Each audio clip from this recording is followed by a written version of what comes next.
We've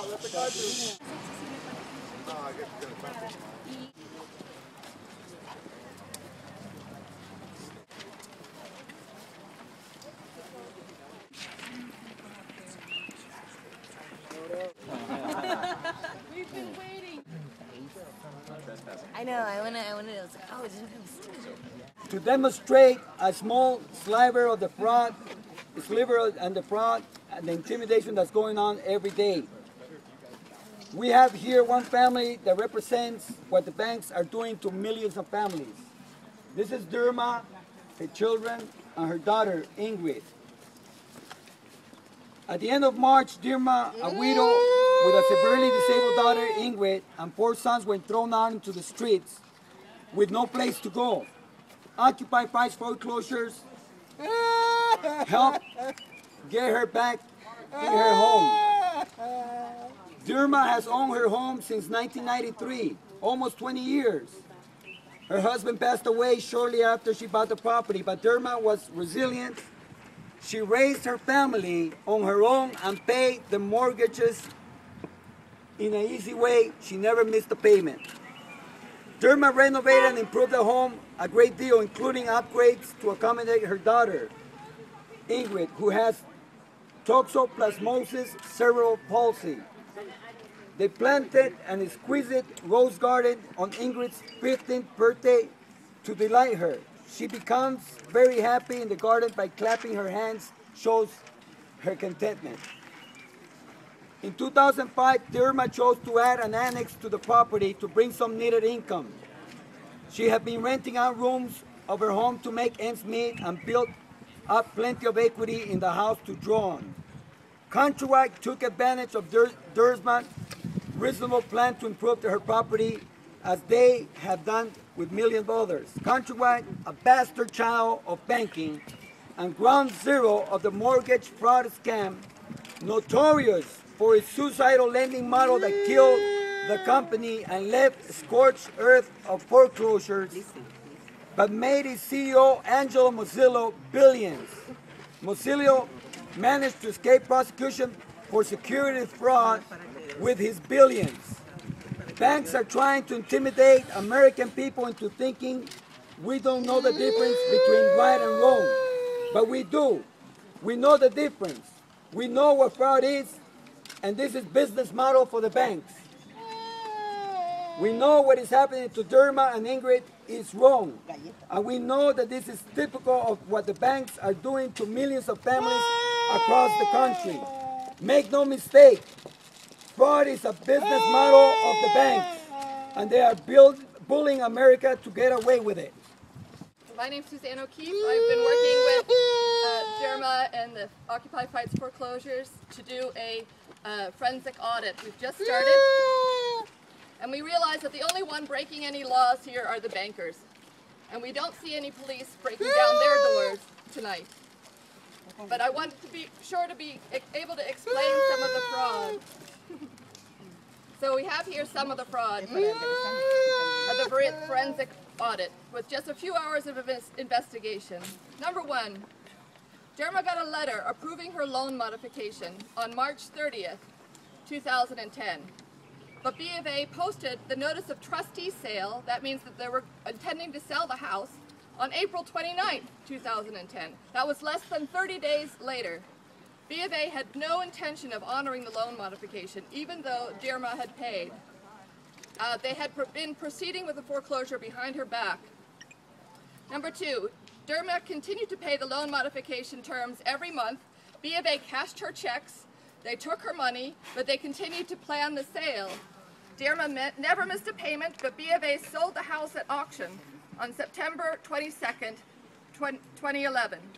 The key is BofA postponed the sale more than 3 times, and that means they have to start the process all over again. They have to re-notify the family, re-mail, re-record, and republish. They did not do this. This is a clear violation of law. The transfer of the property is therefore void. Number 3, in addition, the notice of trustee sale is invalid after 1 year. The auction took place a year and 5 months after the notice of sale. Again, this is a clear violation of law, and the transfer is void. And because of the concern around evictions with foreclosure, we believe LA has started new requirements that if the home has occupants over 55 years old or with disabilities, then they have a year before they can be evicted after they have been notified. And the legal sale of this home was only 7 months ago. So these are just the beginnings. The banks are not abiding by even procedural properly. We are digging into the loan itself to find origination fraud because it was countrywide, and the loans with countrywide always had origination fraud. We are looking for robo-signers, and we are digging into the securitization to find out whether the chain of title is broken. Because with MERS, the Mortgage Electronic Registration System, they have broken the title on millions of properties in this country. So BofA may not even have legal standing on this property to begin with. Meanwhile, they're harassing the family. BofA is trying to persuade them to sign away some rights so that they can proceed, and they are harassing them. Derma's story is one of billions. It is just one example of BofA's contempt for its customers and the communities where they live, and they are ramping up to do 10,000 foreclosures every day, 10,000 families, just like Derma, every day. And we ask, why not 10,000 principal reductions every day? Why not 10,000 permanent loan modifications a day? What's going on here? We also know that a recent audit of a San Francisco County Assessor's Recorder's Office found 99% of foreclosures were questionable.